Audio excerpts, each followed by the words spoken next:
Hello,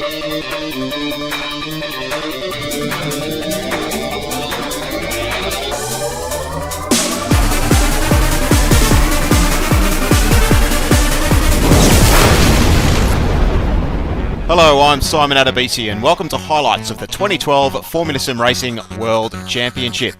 China is the next venue on the FSR calendar. Round 3 takes place around the Shanghai International Circuit.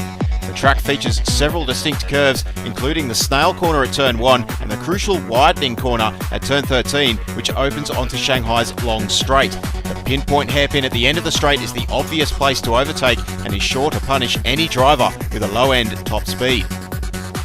ATR driver Morgan Moran completed a hat-trick, earning his third pole position on the trot, edging out defending champion Bono Huis. Reprising his role as a precision motorsports driver, Jarkko Miekkinen set an impressive third place, just ahead of Jim Paresis, who set another surprising result here at China. Frenchman Yannick Lapchan set the 5th fastest time, just ahead of Twister Racing driver Peter Brillak. And in his maiden WC race, Philip Puška put his Ash racing car into 7th on the grid. Estonian Rasmus Tali qualified in 8th, ahead of Faster Than Speed's Jon-Erik Saxon in 9th, and Gergo Baldi put his Netrex Grand Prix car into the top 10. Renault Room set the 11th fastest time, ahead of Blair Disley in 12th, Patrick de Wit qualified in 13th, and Dejan Kostatinov in 14th.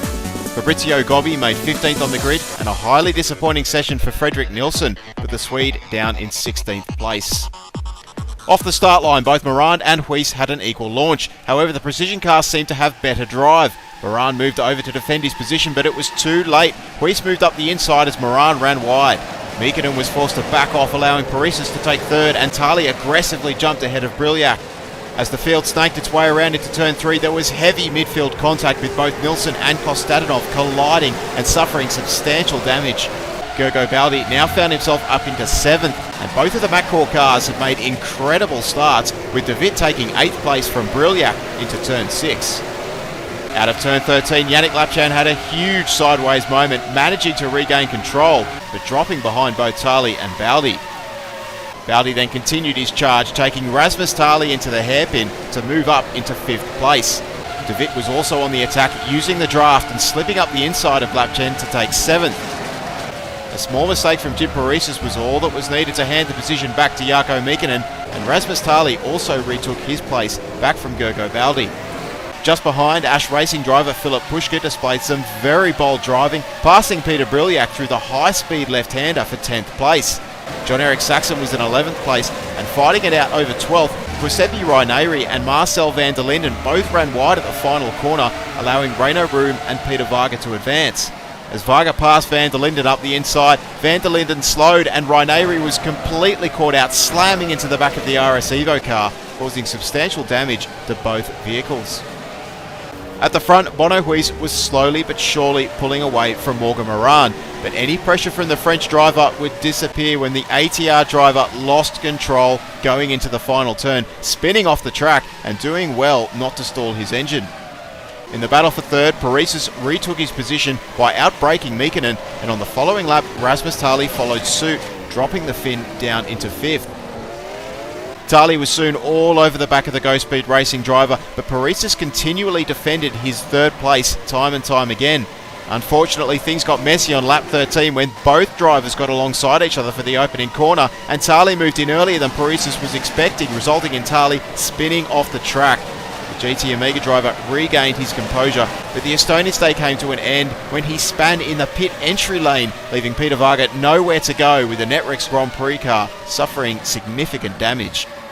Down the back straight, Gergo Baldi was being hounded by Patrick de Wit, and as Yannick Lapchan moved in to take advantage of de Wit's overtake, he hit the back of Baldi.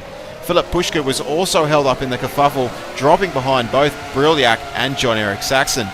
There was more drama in the pit lane when Jim Paresis missed his pit limiter mark, handing the Go Speed driver a drive-through penalty, and Twister racer Peter Brillak completely misjudged the pit entry corner, crunching his car into the barriers.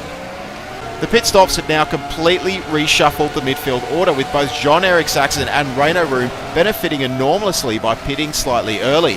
Saxon was now effectively up into 4th, and de Wit emerged just behind, putting Room into 6th. Unfortunately, the McCall and RS Evo cars came together through turn 6, with Room squeezing de Wit out onto the curb. This advanced Gergo Baldi up into 6th, with Philip Puška just behind in 7th. AT Racing driver Uros Musculi was now ahead of Yannick Lapchan for 9th position. However, the Italian lost the position back to his sister teammate in the following laps. On lap 16, Renaud Room ran wide through turn 13, losing his 5th place to Gergo Baldi. Patrick de Wit then made it back past Puška after a small mistake from the German, and de Wit immediately went on the attack against Room. The McCaw car used the draft to make the pass down the back straight for 6th position, but 2 laps later, a small mistake from the Dutchman dropped de Wit back behind his Estonian rival.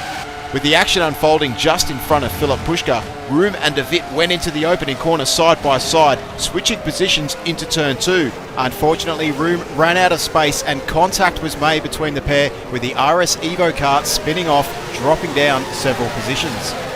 Meanwhile, further behind, Jim Paresis was recovering, and he made his way back into the top 10 with an aggressive pass through the opening corner for 10th place.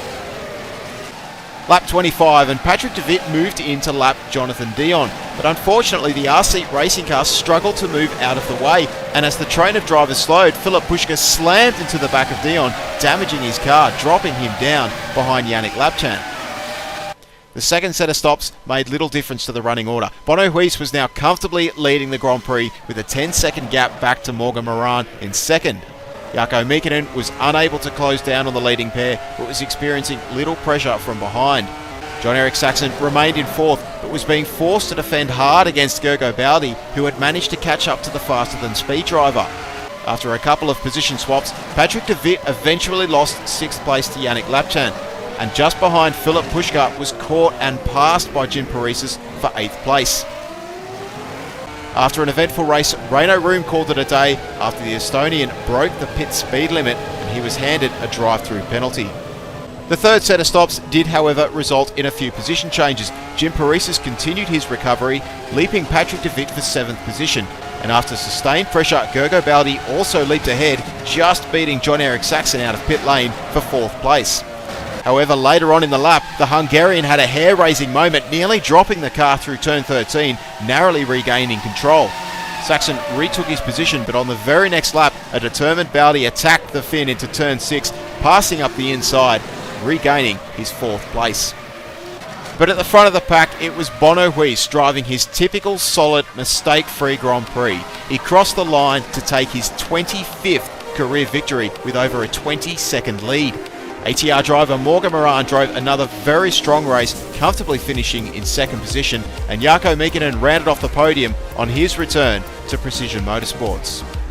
Gergo Baldi finished off an amazing drive for Netrex Grand Prix in 4th position, and a pleased Jon-Erik Saxon came in 5th place, achieving his best result since the same Grand Prix last season. Yannick Lapchan finished a highly eventful race in 6th, but sadly Jim Paresis was disqualified on a technicality after the Greek driver was unable to supply the stewards with his race log file. This promoted Patrick de Wit into 7th, who finished with only fumes remaining in his fuel tank. Peter Burlak was promoted into 8th and Philip Puška into 9th position. AT Racing driver Uros Musculi was also disqualified after he was found to have intentionally rammed into Dejan Kostadinov whilst lapping the Bulgarian driver. This meant that Marcel van der Linden rounded out the top 10, picking up his first point of the season. Bono Huis now has the outright lead in the Driver Championship standings with a 7-point gap back to Morgan Moran. The leading pair are, however, a long way out in front, with their nearest contender being Fredrik Nilsson on 23 points, who, along with Rasmus Tali, failed to score today. Yannick Lapchan has now moved up into 5th position, and Jarkko Miekkinen is up into 6th, equal with Stoffel van Doorn. Gergo Baldi's impressive drive has moved the Hungarian up into 8th place. David Greco's absence has dropped the Italian into 9th, and Saxon, Paresis and Malorqui are all equal in 10th position. Precision Motorsports have now taken over the lead in the Constructors, 12 points ahead of ATR. Twister could only manage 4 points today, and GT Amiga Racing failed to score. However, they remain in the same position. McCaw have now moved up into 5th ahead of AT Racing in 6th. Impressive points hauls for both Netrex and Faster Than Speed have moved them up the ladder, with Netrex in 7th and Faster Than Speed tied for 8th with Go Speed Racing. Silverline have dropped down into 10th, and both RS Evo and Ash Racing are tied for 11th with 2 points each.